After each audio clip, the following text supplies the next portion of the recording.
Azerbaijan's attack on the Nagorno-Karabakh Republic was thoroughly planned. There is solid evidence that proves this. On September 24th, the BBC's Russian service reported that a sudden mobilization of reservists had begun in Azerbaijan, which was extended to 2 months instead of the previously announced 15 days. The mobilized were called to military commissariats and immediately sent to military exercises. Concurrently, civilian vehicles were being gathered. Moreover, the Ministry of Internal Affairs of Azerbaijan did not omit from its announcement that the vehicles were being recruited for military purposes.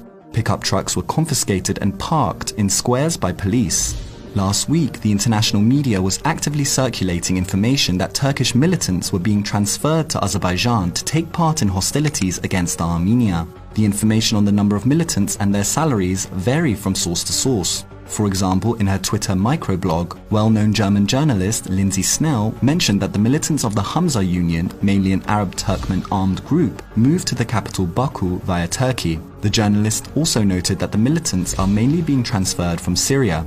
Apart from that, she published a recording which states that about 1,000 militants will be transferred to Azerbaijan between September 27th and 30th.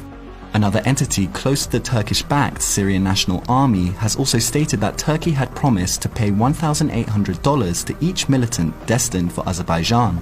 According to the information, the SNA sent several groups of militants to Azerbaijan.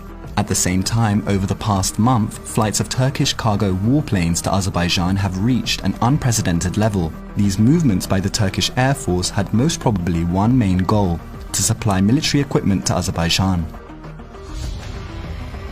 The Azerbaijani side warned its population about the launch of military operations even on the eve of the offensive.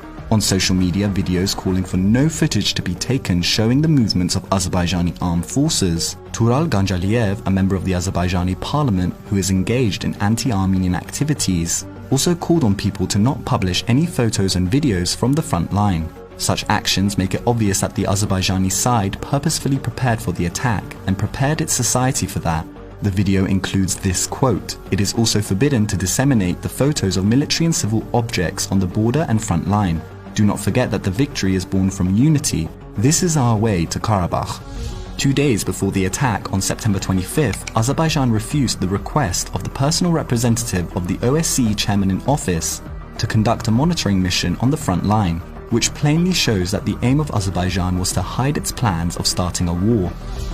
Turkish media agencies have shown a masterclass of operative work. As soon as the military offensive started, Turkish media was already in place and were covering the events via livestream. At 8:13 AM, TRT was already live, covering the events under the title "The Attack by Armenia Against Azerbaijan."